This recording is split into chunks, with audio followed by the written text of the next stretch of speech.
오늘 저는 여러분의 아침 식탁 위에서 소리 없이 벌어지는 조용한 전쟁에 대해 이야기하려고 합니다. 많은 분이 아침은 황제처럼 든든하게 먹어야 건강을 지킬 수 있다고 말씀하시죠.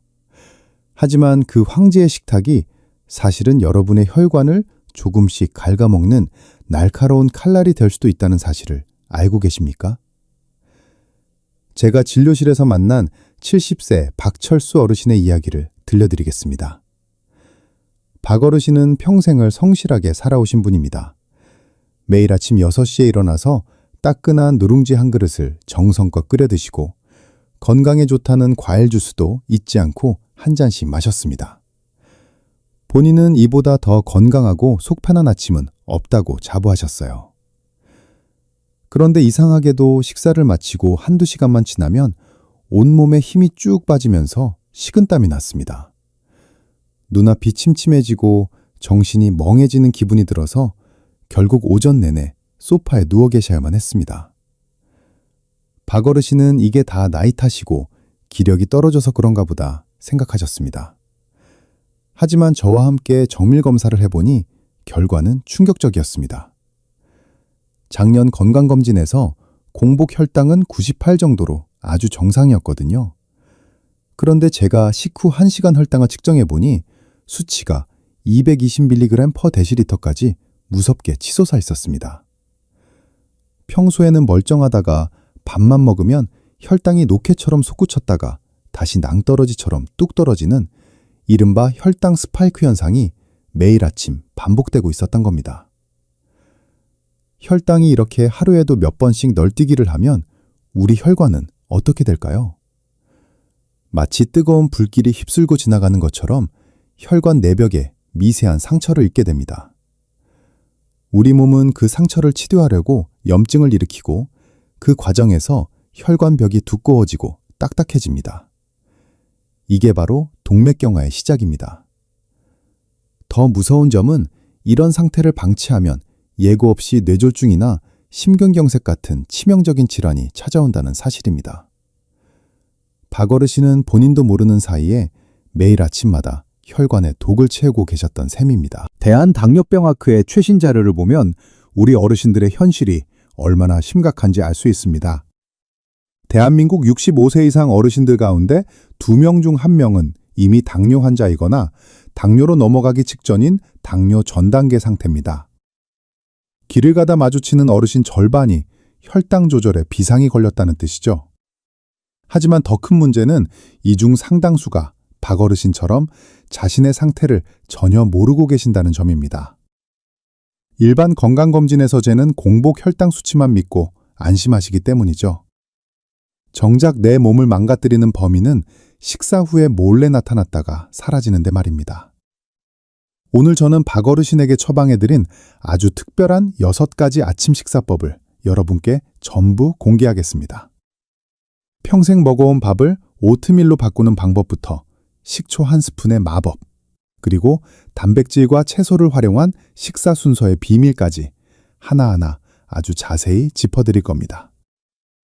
이 방법들은 먹기 힘든 약이 아닙니다. 여러분의 식탁 위에 놓인 음식의 종류와 순서만 조금 바꾸면 되는 아주 쉽고 실용적인 해결책들입니다. 특히 오늘 내용 중에는 여러분이 그동안 보약이라고 굳게 믿고 드셨던 음식들이 왜 노년의 혈관에는 독이 되는지 그 과학적인 이유를 명확하게 설명해 드릴 겁니다. 반대로 여러분이 무심코 지나쳤던 의외의 음식들이 어떻게 우리 혈관의 녹을 닦아내고 인슐린을 도와주는지도 알려드릴게요. 제가 알려드리는 이 6가지만 제대로 실천하셔도 여러분의 아침 활력은 지금보다 훨씬 더 넘쳐나게 될 것이라고 확신합니다. 지금 이 영상이 여러분과 사랑하는 가족의 건강한 노후를 결정짓는 소중한 전환점이 될 것입니다. 아침마다 반복되던 지독한 피로감에서 벗어나 활기찬 하루를 시작하고 싶으신가요? 오늘 내용이 기대되신다면 아래에 있는 좋아요 버튼을 한 번씩 꾹 눌러주세요. 그리고 여러분의 혈당 건강을 향한 실천 의지를 담아 댓글에 혈당 2글자를 남겨주시면 제가 더욱 정성을 다해 다음 이야기를 이어가겠습니다. 여러분의 작은 참여가 제가 더 좋은 정보를 연구하고 전달하는데 정말 큰 힘이 됩니다. 자, 그럼 지금부터 박철수 어르신에게 제가 가장 먼저 알려드린 첫 번째 핵심 비결을 말씀드리겠습니다. 여러분, 식탁에 앉으시면 수저를 들기 전에 이것부터 실천하세요. 바로 올리브유를 한두 스푼 듬뿍 뿌린 신선한 녹색 채소 샐러드를 가장 먼저 드시는 것입니다. 다른 반찬이나 밥을 드시기 전에 오직 채소만 먼저 천천히 씹어서 삼키셔야 합니다. 왜 하필 올리브유와 채소일까요? 그 비밀은 우리 몸의 소화 속도 조절에 있습니다. 올리브유에 풍부하게 들어있는 올레산이라는 성분은 우리 위장의 문을 천천히 열어주는 역할을 합니다. 비유를 하자면 음식물이 혈관으로 쏟아져 들어가지 않도록 댐의 수문을 아주 조금만 열어두는 것과 같습니다. 여기에 채소의 식이섬유가 더해지면 금상첨화입니다. 채소는 우리 장벽에 끈적한 보호막을 쳐서 당분이 혈액으로 흡수되는 것을 물리적으로 방해합니다. 실제로 채소를 먼저 드시는 분들은 탄수화물을 먼저 드시는 분들에 비해 식후 혈당 상승폭이 절반 가까이 낮아진다는 연구 결과가 아주 많습니다. 두 번째로 여러분이 꼭 기억하셔야 할 처방은 식사 15분 전에 물에 희석한 천연 발효식초 1스푼을 마시는 습관입니다. 요즘 유행하는 사과 식초도 좋고 어떤 식초든 상관없습니다. 핵심은 식초 속에 들어있는 아세트산이라는 성분이 우리 몸에서 탄수화물이 당으로 분해되는 효소의 활동을 잠시 멈추게 합니다. 즉, 설탕으로 변하는 속도 자체를 늦춰버리는 아주 똑똑한 속도 조절기인 셈입니다. 식초물을 마시면 인슐린이 더 효율적으로 일할 수 있는 환경이 만들어집니다. 미국에서 진행된 한 연구에 따르면 탄수화물을 먹기 전에 식초를 섭취한 그룹은 그렇지 않은 그룹보다 식후 혈당 수치가 30% 넘게 낮게 나타났습니다. 하지만 주의하실 점이 있습니다. 식초는 산성이 강해서 절대로 원액으로 드시면 안 됩니다. 반드시 물 한 컵에 한두 스푼만 타서 빨대를 이용해 마시는 것이 식도와 치아 건강을 지키는 비결입니다. 위가 평소에 약하신 분들이라면 빈속보다는 식사 중간에 드시는 것도 아주 좋은 방법입니다. 세 번째 해결책은 아침 식단에 달걀이나 두부 같은 양질의 단백질을 반드시 포함하는 것입니다. 박철수 어르신은 아침에 누룽지만 드시느라 단백질이 턱없이 부족하셨습니다. 우리 어르신들의 몸에서 포도당을 가장 많이 태워 없애는 곳이 어디인지 아십니까? 바로 하체의 허벅지 근육입니다. 우리가 먹은 당의 80%가량이 근육에서 소모되는데 나이가 들수록 이 근육 엔진이 자꾸만 작아집니다. 엔진이 작아지니 조금만 먹어도 혈당이 넘치게 되는 것이죠. 그래서 아침에 달걀 2알이나 두부 반모를 꼭 챙겨 드셔야 합니다. 단백질은 근육을 지켜줄 뿐만 아니라 포만감을 느끼게 하는 호르몬을 자극해서 점심때 폭식하는 것을 막아줍니다. 단백질을 먼저 먹고 탄수화물은 나중에 먹으면 인슐린 수치가 훨씬 완만하게 유지된다는 사실은 이미 수많은 임상 경험을 통해 증명되었습니다. 박 어르신은 제 설명을 들으시고 본인이 그동안 건강식이라 믿었던 누룽지가 사실은 단백질 하나 없는 순수한 당덩어리였다는 사실에 무척 놀라셨습니다. 부드러워서 소화가 잘 된다고 좋아하셨던 그 식감이 사실은 혈관으로 당을 가장 빠르게 밀어넣는 통로였다는 것을 깨달으신 거죠. 여러분도 혹시 박 어르신처럼 속 편한 음식만 찾다가 혈관 엔진을 꺼뜨리고 계시지는 않았나요? 오늘 알려드린 이 3가지 방법, 올리브유 샐러드 먼저 먹기, 그리고 식전 식초물과 단백질 챙기기만 실천하셔도 여러분의 아침 혈당 곡선은 몰라보게 평온해질 것입니다. 이 귀한 정보를 여러분만 알고 계시지 말고 지금 바로 주변의 소중한 친구분들이나 가족들에게 보내주세요. 여러분이 공유해 주시는 영상 한 편이 누군가에게는 당뇨 합병증을 막는 생명줄이 될 수 있습니다. 지금 바로 공유 버튼을 눌러주세요. 자, 이제 박철수 어르신이 가장 충격을 받으셨던 나머지 3가지 해결책을 하나씩 풀어보겠습니다. 앞서 말씀드린 식초, 물과 채소, 그리고 단백질로 기초를 다졌다면 이제는 우리가 주식으로 먹는 곡물과 후식에 대한 생각을 완전히 뒤집어야 할 때입니다. 네 번째 비결은 우리가 평생 먹어온 흰 쌀밥이나 부드러운 빵 대신 거친 귀리, 즉 오트밀을 아침의 주연으로 모시는 것입니다. 박어르신은 처음에 귀리라는 말을 듣고 말이나 먹는 사료 아니냐며 손사래를 치셨습니다. 하지만 제가 오트밀 속에 들어있는 베타글루칸이라는 성분의 위력을 설명해드리자 눈이 번쩍 뜨이셨죠. 이 베타글루칸은 우리 소장 안에서 아주 끈적끈적한 천연 거름망 같은 막을 형성합니다. 우리가 밥을 먹으면 당분이 혈관으로 막 쏟아져 들어오려고 하겠죠. 이때 오트밀의 끈적한 성분이 그 당분들을 딱 붙잡아서 아주 천천히 스며들게 만듭니다. 마치 홍수가 났을 때 모래주머니를 쌓아 물길을 막는 것과 같은 원리입니다. 실제로 오트밀을 꾸준히 섭취하면 식후 혈당이 30% 이상 안정된다는 연구가 아주 많습니다. 다만 주의할 점은 설탕이 들어간 가공 오트밀이 아니라 순수한 귀리 그 자체를 드셔야 한다는 점입니다. 다섯 번째는 과일을 대하는 우리의 자세입니다. 여러분 아침에 사과는 금사과라고 해서 다들 챙겨 드시죠?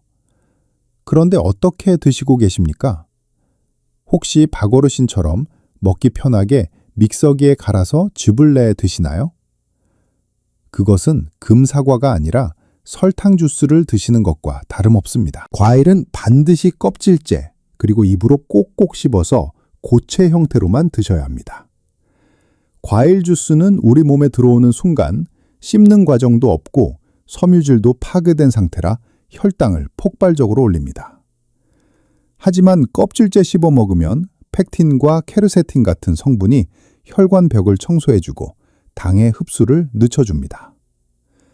무엇보다 과일은 식사 전이 아니라 모든 식사를 마친 맨 마지막에 드시는 것이 가장 안전합니다. 특히 블루베리처럼 당도가 낮고 항산화 성분이 풍부한 과일을 오트밀에 얹어 드시는 것을 강력하게 추천합니다. 여섯 번째는 우리가 건강식이라고 오해하며 먹어온 독약 같은 음식들을 과감히 끊어내는 것입니다. 박어르신이 가장 좋아하셨던 누룽지가 바로 그 주인공입니다. 어르신들은 소화가 안 될 때 누룽지 한 그릇 끓여 먹으면 속이 편하다고들 하시죠.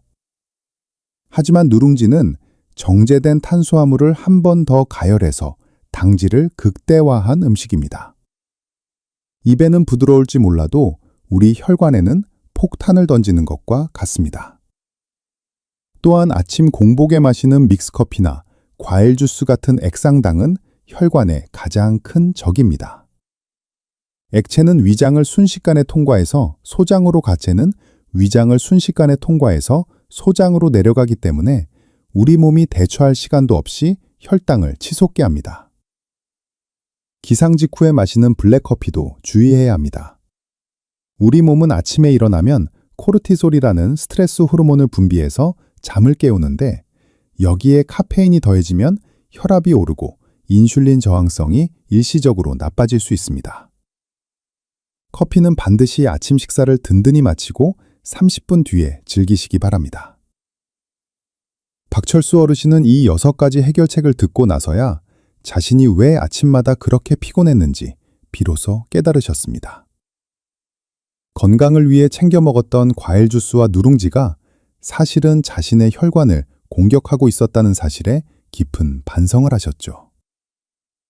여러분도 지금 박어르신처럼 아차 싶은 마음이 드시나요? 괜찮습니다. 지금이라도 알았으니 오늘부터 하나씩 바꿔나가면 됩니다. 내 몸의 소중한 혈관을 지키는 이 6가지 방법이 여러분의 일상에 잘 스며들 수 있도록 제가 끝까지 도와드리겠습니다. 오늘 이 내용이 정말 유익하고 내 삶을 바꿀 수 있겠다는 확신이 드신다면 지금 바로 구독 버튼과 알림 설정 버튼을 꾹 눌러주세요. 여러분의 구독 한 번이 제가 더 정확하고 깊이 있는 의학 지식을 어르신들께 전달하는데 가장 큰 원동력이 됩니다. 자, 그럼 이제 박철수 어르신이 실제로 어떻게 아침을 보내고 계시는지 그 구체적인 일과표를 여러분께 보여드리겠습니다. 여러분도 내일부터 이 시간표를 그대로 여러분의 하루에 옮겨보세요. 복잡해 보이지만 딱 3가지만 기억하면 됩니다. 마시고, 먹고, 걷는 것입니다. 박철수 어르신의 새로운 아침은 6시에 시작됩니다. 눈을 뜨자마자 가장 먼저 하시는 일은 미지근한 물 한 잔을 천천히 마시는 것입니다. 밤사이 우리 몸은 숨을 쉬고 땀을 흘리며 수분을 많이 빼앗깁니다. 혈액이 끈적해지기 가장 쉬운 시간이죠. 이때 마시는 물 한 잔은 혈액의 농도를 조절하고 혈당이 급격히 오르는 것을 막아주는 첫 번째 방어선이 됩니다. 실제로 물을 충분히 마시는 습관만으로도 고혈당 위험을 20% 이상 낮출 수 있다는 연구 결과가 있습니다. 물을 드신 후 가볍게 몸을 움직이고 나면 6시 15분쯤 식초물을 준비합니다. 컵에 물을 가득 채우고 사과 식초 1스푼을 타서 빨대로 천천히 마십니다. 식초물을 마시고 나서 약 15분 정도 식사를 준비하면 우리 몸은 당분을 받아들일 완벽한 준비를 마치게 됩니다. 드디어 6시 30분 본격적인 식사 시간입니다. 박어르신의 식탁에는 이제 누룽지 대신 4단계 식사법이 자리 잡았습니다. 1단계는 올리브유를 뿌린 채소 샐러드입니다. 상추나 양배추를 먼저 5분 동안 천천히 씹어 드시며 장에 보호막을 칩니다. 2단계는 삶은 달걀 2알입니다. 근육 엔진을 돌릴 연료를 채우는 과정이죠. 3단계가 되어서야 비로소 주식인 오트밀을 드십니다. 설탕 없이 블루베리 몇 알만 얹어서 말이죠. 마지막 4단계는 사과 반쪽을 껍질째 아삭하게 씹어 먹으며 식사를 마무리합니다. 식사가 끝나고 7시가 되면 박어르신은 운동화를 신고 밖으로 나가십니다. 딱 20분만 가볍게 동네를 산책하시죠. 식후에 바로 걷는 것은 혈액 속에 넘쳐나는 포도당을 인슐린의 도움 없이 근육이 직접 태워버리는 가장 강력한 방법입니다. 연구에 따르면 식후 10분만 걸어도 아무 때나 30분 걷는 것보다 혈당 조절 효과가 훨씬 큽니다. 그런데 이렇게 설명을 드리면 많은 분이 박어르신처럼 제게 몇 가지 궁금한 점을 물어보십니다. 여러분도 궁금해하실 내용 3가지만 추려봤습니다. 첫 번째 질문은 요즘 마트에서 많이 파는 오트밀 우유가 몸에 더 좋지 않냐는 것입니다. 제 대답은 절대 아닙니다. 입니다. 오트밀은 곡물이고 곡물은 전분입니다. 오트밀 우유는 이 전분을 물에 갈아서 액체로 만든 것이라 사실상 전분 주스를 마시는 것과 같습니다. 흡수가 너무 빨라 혈당을 순식간에 올리죠. 대신 단백질이 풍부하고 혈당을 안정시키는 무가당 두유나 아몬드 우유를 선택하시는 것이 훨씬 현명합니다. 두 번째는 과일을 먹는 정확한 타이밍입니다. 아침에 일어나자마자 사과를 드셨던 분들이 참 많으신데요. 공복에 과일만 먹으면 과당이 곧바로 간으로 전달되어 지방간을 만들고 혈당을 요동치게 합니다. 과일은 반드시 채소와 단백질로 배를 어느 정도 채운 뒤 식사 맨 마지막에 디저트로 드셔야 합니다. 그래야 섬유질의 도움을 받아 당 흡수를 늦출 수 있습니다. 마지막으로 커피에 대한 고민입니다. 아침 커피를 포기 못하겠다는 박어르신께 저는 딱 하나만 약속해달라고 했습니다. 바로 식후 30분 규칙입니다. 빈속에 카페인이 들어가면 스트레스 호르몬이 분비되어 이슐린이를 방해합니다. 식사를 건강하게 다 마치고 소화가 어느 정도 시작될 때 블랙커피 한 잔을 즐기세요. 그러면 커피가 대사를 돕고 당뇨 예방에도 긍정적인 역할을 하게 됩니다. 이 루틴을 지키신 지 딱 2주가 지났을 때 박어르신이 다시 저를 찾아오셨습니다. 선생님, 이제는 아침을 먹어도 졸음이 쏟아지지 않고 머리가 맑습니다. 라고 말씀하시며 환하게 웃으시더군요. 무엇보다 손발이 떨리던 증상이 사라지고 점심때까지 지치지 않는 에너지가 생겼다고 좋아하셨습니다. 실제 혈당 수치도 식후 1시간 뒤 140mg per 데시리터 이하로 아주 건강하게 유지되고 있었습니다. 여러분도 박어르신처럼 활기찬 아침을 되찾고 싶으신가요? 건강은 대단한 결심이 아니라 내일 아침 물 한 잔과 식사 순서를 바꾸는 작은 실천에서 시작됩니다. 이 변화를 지금 바로 시작하실 분들은 댓글에 실천 2글자를 남겨주세요. 혹은 숫자 1만 남겨주셔도 좋습니다. 여러분의 그 다짐이 건강한 100세 인생을 만드는 첫걸음이 될 것입니다.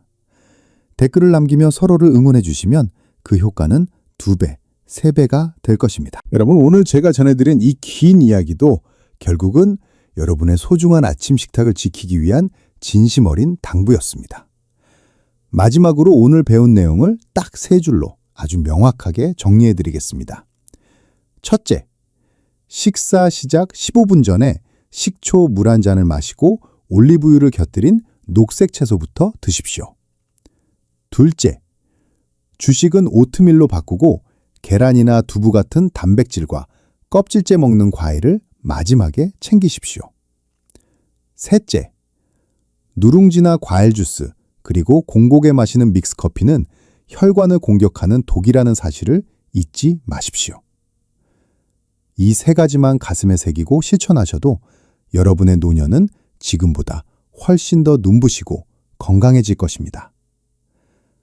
오늘 제가 사례로 들려드린 박철수 어르신의 그 후 이야기가 궁금하시죠? 어르신은 저와 약속한 이 6가지 원칙을 단 하루도 빠짐없이 실천하셨습니다. 그렇게 3개월이 지난 뒤 박어르신이 다시 제 진료실 문을 열고 들어오셨을 때 저는 깜짝 놀랄 수밖에 없었습니다. 처음 뵈었을 때의 그 헬쑥하고 기운 없던 모습은 온데간데 없고 얼굴에는 선홍빛 혈색이 돌고 눈빛은 아주 형형하셨거든요. 검사 결과는 더욱 놀라웠습니다. 널뛰기 하던 혈당은 아주 평온하게 자리를 잡았고 당뇨 관리의 핵심 지표인 당화혈색소 수치도 정상 범위로 뚝 떨어져 있었습니다. 무엇보다 박어르신이 가장 기뻐하셨던 것은 다시 찾은 일상의 행복이었습니다. 예전에는 아침만 먹으면 몸이 무거워서 손주들이 놀러와도 등만 내어주고 누워 계셨는데 이제는 손주들 손을 잡고 공원에 나가서 같이 술래잡기를 하신다고 해요. 주말이면 가족들과 산행을 가셔도 뒤처지지 않고 앞장서서 걸으신 만큼 체력이 좋아지셨습니다. 어르신은 제게 이렇게 말씀하셨습니다. 선생님 덕분에 이제야 진짜 사는 것 같습니다. 아침이 오는 게 무섭지 않고 매일이 선물 같습니다. 라고 말이죠. 여러분, 건강은 결코 운에 맡기는 것이 아닙니다. 오늘 내가 어떤 순서로 무엇을 입에 넣느냐는 그 작은 선택들이 모여서 여러분의 혈관을 살리고 인생을 바꿉니다. 나이가 들었다고 해서 원래 그런 것이라며 포기하지 마십시오. 우리 몸은 우리가 정성을 들인 만큼 반드시 정직하게 답을 해줍니다. 70세 박철수 어르신이 해내셨다면 여러분도 충분히 하실 수 있습니다. 내일부터 당장 식탁 위에 누룽지를 치우고 오트밀과 채소를 올리는 그 용기 하나면 충분합니다. 여러분의 혈관에 녹이 슬지 않도록, 그리고 여러분의 소중한 하루하루가 피로가 아닌 활기로 가득 차도록 제가 늘 곁에서 응원하겠습니다. 오늘 제가 정성껏 준비한 영상이 여러분의 건강한 삶에 작은 등불이 되었기를 바랍니다. 이 영상이 여러분의 마음에 닿았다면 주변의 소중한 분들께도 이 따뜻한 지혜를 널리 나누어 주세요. 여러분이 나누어 주시는 그 작은 관심이 우리 사회 어르신들을 더욱 건강하고 행복하게 만드는 큰 힘이 됩니다. 긴 시간 동안 제 이야기에 귀 기울여 주셔서 진심으로 감사합니다. 저는 앞으로도 여러분이 병원에 오시기 전에 스스로 건강을 지킬 수 있는 가장 정확하고 실용적인 정보들만 모아서 다시 찾아뵙겠습니다. 오늘보다 내일 더 건강하고 활기찬 모습으로 다시 뵙기를 소망합니다. 여러분 모두 진심으로 건강하십시오.